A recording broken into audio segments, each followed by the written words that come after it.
Before we get into the video, I quickly want to talk about his build. You generally build from left to right. You put Quicksilver reload on your flask. Fleetfoot is bought so you don't lose movement speed while shooting, and it also gives you a movement speed increase and extra temporary ammo when you activate it. It's one of my favorite items in the game. Slowing Hex is just so you can put it on a target when you chase them to disable their movement abilities, and they also become slowed. Warden is really good at chasing a target. You don't necessarily have to build both armors, they can be skipped. Suppressor and Bullet Resist Shredder are there to fill out slots. And then you make a choice between Heroic Aura or Burst Fire. You get Pristine Emblem, and then the rest is situational. The first 6k item on Warden will either be Frenzy or Unstoppable depending on how the game is going. A quick tip that I have to hit easy headshots on any character is that you don't necessarily have to aim for the head. You can actually aim around the neck chest area. So as you can see, me shooting here still counts as a headshot. And by the way, I do private coaching in Deadlock, so make sure to head on over to my Discord for more information. And let's get right into the video. Alright, we're back with another one, and today I'm covering Warden, which I've wanted to cover for a very long time now. I really enjoyed this character, and it just so happens that Shark has had a really good replay happen recently. Also, 91% of you are not subscribed, so make sure to hit that button and let's try to hit 40k. Really do appreciate all of the support on this channel. Let's keep the content rolling. But yeah, he's laning with a Paradox into a Talon and Vindicta, it looks like, and Warden in general is pretty good against flight characters because his cage has to be respected by them. Whenever they're in the air, we can look to cage them, and if they stay within the range, it's just gonna drop them straight down. The flask that we have has a very big splash. It's supposed to respect line of sight, but it really doesn't. For those of you who play Warden or play against Warden, there's a lot of unfair flasks happening, and we definitely need to abuse it on cooldown. It's on a very low cooldown, so whenever you have it, just try to throw it at your opponent. It can also be used as a zoning tool. So for example, let's say you're farming here and you want to secure a trooper, you can throw a flask before hitting the orb, or if you know that your opponent is about to hit an orb, you can throw a flask at them and have them make a choice if they're taking the damage from the flask or if they're rolling away and losing a little bit of farm. So definitely use that as a zoning tool, and your cage is on a much longer cooldown, so keep that in mind too. Try to find good situations to use it for. There he uses it to zone, and I think our Paradox might be able to catch somebody there. He kind of pushed them towards the Paradox there.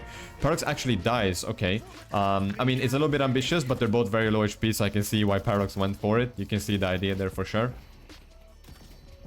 But in general, Warden is a really good zoner. The only thing that is a little bit hard with Warden, to be honest, is his bullets are the slowest in the game. So they do have a lot of travel time. In a lot of situations, you have to lead your shots. And remember the tip that I gave at the start of the video where you want to try to aim around the neck area. You'll be hitting way more headshots, and you do a lot more damage with headshots. And that's something that we want to try to aim for with Warden. But the most important thing is just trying to hit as many bullets as possible. In general, Warden has really high gun damage because his bullets travel so slow. That's kind of how they compensate it. Also, his bullet damage scales with Spirit, which is unique for this character. The ratio is not that high, but Spirit does help. Just zoning with the flask and playing our own Paradox. I mean, losing our Paradox there is not that big of a deal. We're equal in gold. They were super low HP and they were zoned out. They lost a lot of farm to that play. So again, not a super big deal. Poking wherever he can. Harry's the tower, and I think we're looking for a dive here.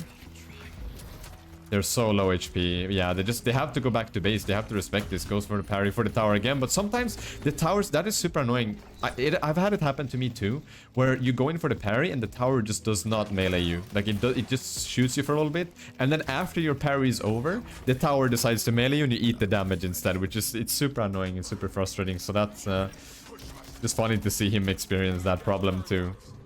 Paradox dies again. I mean, we are playing very aggressively, and I can see why they're doing it, because the enemy team in general are low HP. Also, don't be scared of buying healing right in your lanes. Whenever you're lower HP, just buy the item. There's a lot of value from it. You get movement speed when you pop it. It has bonus HP and spirit power flat on the item, so I really like healing right in lane. I think it's a very good item. And we build hollow point ward for the spirit shield, and then also I really do believe that high velocity mag is mandatory on Warden. Again, his bullets travel so slow, so without high velocity mag, it's kind of hard to farm. You get denied a lot on this character. And Warden can be played in the duo and the solo lane. He's both good in both. There's a lot of good combos that you can do with Warden. For example, a duo lane that I really like on Warden personally is with Vindicta, because the Vindicta can stake and then you just pop your cage and they can't get out of it. They get stunned and you have a free kill. Same thing with a Bebop, for example. Hook into cage is a super good combo, so you can get very creative with it. And just make sure to throw your flask on cooldown. As you can see, the flask does do a lot of damage. And also at 3k souls, you unlock your ultimate ability, and Warden's ultimate is super nice because it allows you to heal off enemies, but it also allows you to push objectives very fast. So Warden is honestly one of the best split pushers in the game. Yes, he doesn't have a crazy escape, but the speed that he takes objectives with is super crazy. And you'll hear me talk about this in most of my videos, but I do believe that objective damage is really the key to climbing out of your ranks. Whenever you're playing high elo, obviously objective damage is super important, but in general, your teammates are good at doing objective damage as well. They're good at pushing the game forward, whereas in lower mid elos, even some high elo games, some higher elo games, I'm thinking around Phantom Ascendant, people still don't value objective damage that much. And if you just focus on those numbers a little bit more, you'll see you'll have more success in your games, because the key is to push the game forward and try to end it sooner than later. The longer the game goes on, the more coin flippy it becomes, so we're trying to avoid that to raise our win rate. Dynamo goes for a big ult there. But yeah, don't be scared of using Warden ult before fights. You don't necessarily want... There's a bad habit with a lot of Warden players is the fight starts and they press their ultimate ability in the middle of the fight. It's really bad because you have to channel the ability. If you get stunned, it gets cancelled and you don't have it for 20 seconds. And in general, you will do more damage by just shooting your gun. So if you're trying to use your ultimate, try to be sneaky with it. Try to do it around the corner. Try to do it from the veil. You can even do it from the zipline. If you're on the zipline and you press crouch to let go, you can press your ultimate and it's going to carry the momentum forward whenever you're pressing your ultimate. Another way of doing it is, let's say you're in a solo lane, you're on a roof, and some roofs have launch pads, right? You can launch pad and then press your ult, and it's going to carry you forward while it channels. It's also the reason why Spirit Warden is used to be a little bit popular, because you could buy an item called Majestic Leap. You would leap into the air and use your ult safely, and you would always guarantee getting it popped before a fight starts. But in general, I do recommend you to play Gun Warden. It's in a really good spot. And I would say that, yes, Warden is strong, but he's a very honest character. If you make a positional mistake, you get punished really hard on this character. So it's a very good character to learn fundamentals and the general basics of Deadlock with. He's also very fun to play. I always have so much fun playing this character. And also, when you buy slowing hicks, you just shut down so many. If we just look at the enemy team real quick, Abrams can't use his ultimate, he can't use his charge, Infernus can't flame dash, Talon can't jump in the air, Medicta can't jump into the air, and Mirage can't tornado. And also, if you want the Christmas skin for Warden right now, I'll show a screenshot of what it looks like on the screen. I don't think it's super special, but if you're looking to get it, you need to cage every enemy or every person on the enemy team at least once, and then it unlocks in game for you. I'm not sure if the skins are going to be permanent. That's something that I would like to see added, but I'm not expecting it from Valve. He buys his boots there and he buys Fleet footwork. As you know, Fleet is one of my favorite items in the game, and it just makes it so that you don't lose any movement speed when you shoot. And with Warden in general, you have a lot of movement speed. You buy your boots, when you pop Fleetfoot, you get movement speed. His 2 also has a 20% movement speed bonus, so the more movement speed you have, the more it scales with your 2 whenever you press it. So the key with Warden really is just try to find a character that you can focus down and just pop slowing hacks on them and just run them down. That's all you do on Warden, really. And then you look for split push opportunities, or you look to take objectives as fast as possible, and you just try to push the game. Warden in general has a really good curve. So early game, the first couple of levels, he does have a lot of gun damage, but before you get high velocity mag, it can be a bit of a struggle in lane because it's harder to farm, right? But once you get a couple of items going on Warden, his curve is insane from start to finish. Even in the late game, he can carry games super hard. He does so much damage. He becomes very tanky. And if you just look at his ultimate right here, he gets 30% bullet resistance and 30% spirit resistance to begin with. And when the ultimate is maxed out, he gains 50% extra bullet resist and 50% spirit resist, which means that he has 80% of both late game. He only takes 20% damage from anything coming at him when he has the ultimate active in the late game. So he becomes a super tanky gun damage monster in the late game. And what's nice about Warden is that he doesn't need a very high net worth to get going. You don't need a lot of gold or souls on this character. And as you can see, like, he's pushing objectives super fast. He's doing a lot. And if he wanted to, he could also pop his ultimate here to just really secure the tower. He pops it preemptively here. I think it's just to zone them out, to be honest. I mean, you can also tower dive because you heal with your ultimate in this cone. And you do heal even more if it's towards an enemy player. So if you do use your ultimate, it's just a really nice tool. Nice wall from Paradox there. I think it's gonna save us, gaining that movement speed from the teleport, and we're out. Buys combat barrier there.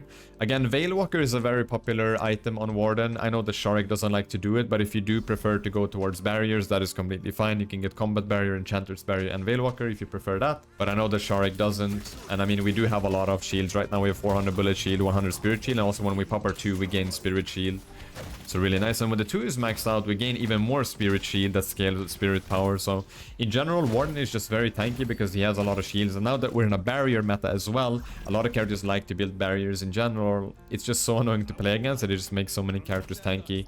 Going for some jungle camps in between. We might be looking for a gank on Mirage here on the side, to be honest. Maybe waiting for the buff. The timer at the top is a bit bugged, but the buff should be spawning any second now. Nice. Definitely try to go for the buffs at 10, 15, 20 minutes whenever you can, guys. It's very, very good. Gives you a lot of value. Glowing Hex is the Vindicta, so she can't play away. And she doesn't get caged there. She slides away on the stairs. If the stairs weren't there, she would have been caged. Now we have our ultimate ability up again. And you don't necessarily need to force anything on Warden. You just, as soon as you see a target that is quite slow and you see an opportunity, you make a choice if it's worth to go in with a slowing X and chase. Yeah, the movement speed on Warden is just crazy. And it's so hard for the enemy team to chase you, especially later in the game when you have a lot of movement speed in general. Because we have Fleetfoot, so you can just run backwards and kite your opponents. It's kind of hard to catch a Warden. They need to invest a lot of abilities, or they need to buy a slowing Hex or something like that. Maybe a knockdown. But yeah, once Warden gets going, he's just a snowball. And I wouldn't say Warden is not that flashy of a character, but again, I do think he's very honest. You get very, very punished for your mistakes on this character, but if you just play a consistent good macro and you just play the basics of Deadlock right, he's just super, super strong. It's a very, I would say that Warden is a good beginner character, honestly. Just slowing Hex into cage, Vindicta gets caged, then we should be seeing a kill right here. Yep, punches her. And I think we can go for Mirage here. He looks to TP out. He's not dead. But we can push the wave and we can see if we can get the tower down. I mean, they can just go for the tower, to be honest, at this point. We can just dive it. And go in for the parry. There it is. Yeah, tower is down. Sharik is just really good at playing the basics of Deadlock. He's really good at realizing situations, and he knows exactly when to push for waves and when to go for objectives and when to join fights. He plays for one of the best teams in Europe as well right now. So again, one of my favorite players to watch what he plays for. He plays a lot of Warden. He plays a lot of Mirage. Also plays a pretty good Shiv. Buys bullet resist shredder there as well. Bullet resist shredder is a really good item in general because it reduces their bullet resist by 12%. And what that means is that you get a 12% damage increase. You do 12% damage flat on an opponent that has 0 bullet resist. So a really good item. Our team secures the urn there. Do some jungle camps. Probably gonna go for the wave here. You don't need to make it more complicated for yourself. Just focus on waves, focus on jungle camps during downtime. Go for the buffs at 10, 15, 20. And fights and objectives are just gonna happen naturally. Try to look for timings to push that objective damage. If your teammates are going for the urn or something like that, just try to... You can do what he's doing right now. Like, for example, if there was an urn, he could be split pushing this. And then if he realizes that he needs to join the team, he can just TP. There's the ult for the objective. And just look at how fast he's taking the walker. So effective. This character is just insane at split pushing if given the opportunity. And yeah, like I said, there's not super many flashy things going on, just consistently good gameplay. And we can look to go for the next walker here. We see a lot of them on the minimap. They've been fighting our team, and we can just kind of force this. Opting to play for the higher ground, like playing more towards the left side here, so he has more escape paths in case of them coming. If you play on the right side here, it can be a bit scary because you have to run back in one lane. Here he has multiple escape paths, so very, very good. We get this walker down, so there's 2 walkers in quick succession. A lot of gold for our team. Looks like a fight is developing here. Yeah, Vindicta dies, and then we can just go for this one. I wonder if they're gonna push the walker, or if they're gonna go for the mid boss. I think they're gonna probably push the walker. I mean, we have a really good mid boss team as well, just looking at it. We have Yamato ult, we have Dynamo ult, so there's not much the enemy team can do. Infernus dies. And then we just go for the walker here. Looks like our Mo got a catch on Yamato. Nice. Oh no, the enemy Mo caught our Yamato. Sorry. I got confused by the outlines. My bad. Yeah, Mo and Creel are like really good counters against certain characters. For example, if you catch a Yamato or specifically Pocket, I think Mo is a really good character into Pocket. Mo and Creel is also really good against flying characters. So for example, against Talon and Vindicta, if he buys Phantom Strike, just shuts them down pretty easily. We do die there, but if you look at the value that we got on the map in general, I mean, he got 2 walkers and then it just led into a fight with his team, so nothing wrong there. Buys bullet armor, buys burst fire. Burst fire is just insane in combination with fleetfoot because it also increases your sliding distance. It makes it so you resist more movement slows in combination with your boots, right? And then whenever you hit an enemy, you gain movement speed and fire it, and it kind of goes with that playstyle of find one target, slowing hex them, shoot them, chase them until they die, and then you go next, right? So that's basically how we want to play Warden, and then we want to push objectives at any given moment. Will not be getting that one, but he can hex the... There it is. Hex cage on Mirage. Mirage can't use the tornado, and then he gets caged, but he falls down into the underground there, so we can't really chase him. Yeah, slowing hex just being a very effective tool. It's also very cost efficient. I mean, it's 1750. You buy Enduring Spirit early, and then you get 10% Spirit Life, so you get Spirit Power and bonus HP. And then slowing hex also does damage. It's not that much, but it all adds up in the end. Just farming, farming, farming. I mean, during downtime, again, you don't need to force anything. You don't need to do anything special. Our team is actually 2k gold down. So we don't need to push anything here at all. We just need to make sure the waves are in a good state, and we will try to pressure objectives or look for kills whenever we can. Yeah, we have a lot of movement speed now. We're very, very strong after getting burst fire there. There's a lot of different 3k items that you can get on Warden. I like burst fire personally. I think intensifying mag is really good. You get pristine emblem. Hunter's aura is super nice too, and then also heroic aura is very nice because you get fire rate to minions. So whenever you're split pushing, your minions get 40% fire rate, and when you pop a heroic aura, you get 25% fire rate and movement speed in a radius around you. So you give it to yourself and your teammates. So you can press your 2, you can press your fleet, and then the heroic aura, and you just get so much movement speed. It's actually ridiculous how fast you can be on this character. I think Abrams might be dying here. He just got caged. And whenever you cage someone, just try to aim for the head. Again, try to aim around that upper chest area. You'll hit shots more consistently, and if your opponent is crouching, some people like to spam crouch whenever they're caged. They will be crouching into your bullets, and you will be hitting easier headshots. So yeah, just in general, try to aim around that upper chest area, around the neck-ish, and you will see way more success on a lot of different characters. It's a very valid tip. For example, one that comes to mind is Mirage. I play a lot of Mirage, and I apply that tip on him. Hex on Talon, so he can't run away, he can't fly. A lot of people around us though. Oh, there's the black hole. And notice how he doesn't pop his ultimate ability here, because you do more damage in general by shooting, but the ult is really good to use as a tanking tool and as a way for you to sustain yourself, because you do heal. One thing I want to mention during this pause is that whenever you're in Warden ult, right, there's a cone on the ground. Let's say the cone goes like this, right? If Mo and Krill would ult me right now, you can actually turn around and the cone would follow. So you can like 180, you can ult someone that's behind you even though you're stunned by Mo and Krill. So keep that in mind with Warden. Whenever you're stunned or immobilized, you can still turn around with his ultimate and like direct where the cone goes. So it's a very big tip and it helped me a lot. It saved me in a lot of situations. Definitely keep that one in mind. Buys pristine emblem there, just really good. We get more bullet velocity, but our gun also does more weapon damage if our opponent is above 50% HP. This is a really good burst tool whenever we go for a full engagement on someone that has full HP. Again, we're not really frontlining right now. We're kind of hovering, just waiting for some abilities to come out. Remember, if you get caught as Warden, it does get really, really hard. But we want to play in a range where we can be close enough to do enough damage with our bullets. Infernus gets caged, he uses Ethereal Shift. Infernus is crazy in this patch, as you know, with all of the flame dashes. But if we do have slowing Hex up, it's a really nice tool to catch Infernus because he can't flame dash. I think we're just gonna look to join our teammates here, popping last stand to get our tankiness up, a bit of sustain. Slowing Hex is the Mirage there, so you can't tornado if that would be the case. Mirage falls. And I think we might be looking to go for the Walker here. Uses the flask there to reload. Remember, put your Quicksilver reload on your one. You get a lot of fire rate as well when you use it. And then we only have one more Walker left.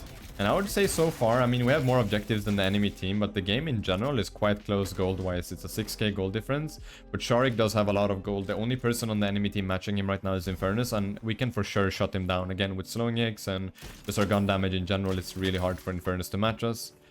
The only time it gets hard is if he manages to flame dash before we slowing Hex him. Gets 42 there. This item is also crazy, but let's just watch the play here real quick. Slowing Hex is the Abrams, and then yeah, there's no point in following him down there.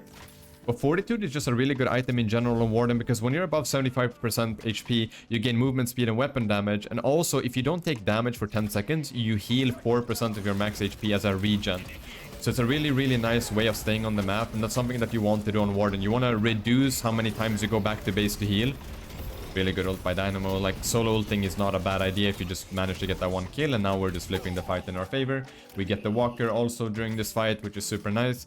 But yeah, on Warden in general, you want to stay on the map as long as possible. So having an item such as Fortitude gives you incredible value. Let's say you take a fight, you're down to 1k HP. You run back on your way to the jungle or something like that, and your HP can regenerate over that time, and you're full HP all of a sudden. So Really good tool to use. And also the movement speed is just really nice as long as you're above 75% HP.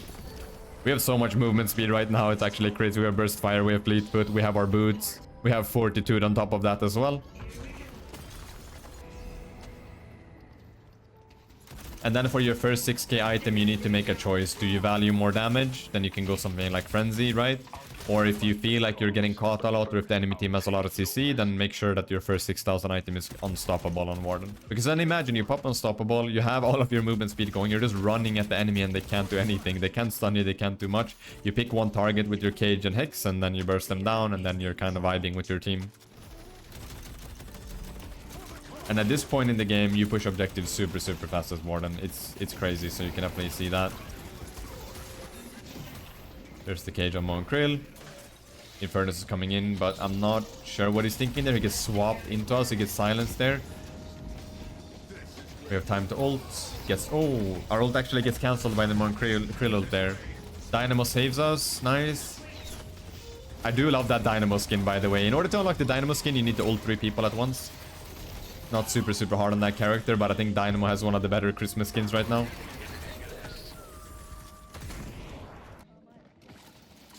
Just hovering our teammates. I mean, if we don't take damage for 10 seconds, and look at that HP. It's constantly regenerating. Like, that is not the Dynamo healing. Look at this HP right now. That is fortitude doing work. You're allowed to stay on the map so much on Warden with that item. It's not something that you should rush, though. It's not something you should prioritize. You see how late it gets the item. But fortitude is definitely something that you should be considering on Warden. It gives you so much value. It's actually insane. And we still have our rejuves here, so I'm curious if they're going to end the game to me. It looks like they're going to do it. They have 3 kills right now. They have a massive goal. They did snowball really hard off that one fight. The game was kind of equal, to be honest. But yeah, just crazy how fast games end in high elo whenever you get a bit of control with your team. Might be looking to ult the patron here as well. Yeah, there it is. Goes for the ult. Dynamo ults as well. Getting a lot of healing in general, and the patron is just gonna go down. Overall, a really clean game from Sharik. And I'm curious what the objective damage is gonna be. Let's check that out, because again, focus on your objective damage and you're going to see a massive difference in your win rate in general. You're gonna have way more control over your games. And here's the post-game screen for this one. There's the objective damage that I talked about, just absolutely insane, almost hitting 30k on Warden. And I do want to take this time to thank you all for the support this year, and I want to wish you all a Merry Christmas. Make sure to like, comment, and subscribe. Let me know your thoughts on the video, and I'll see you all in the next one. All right, take care.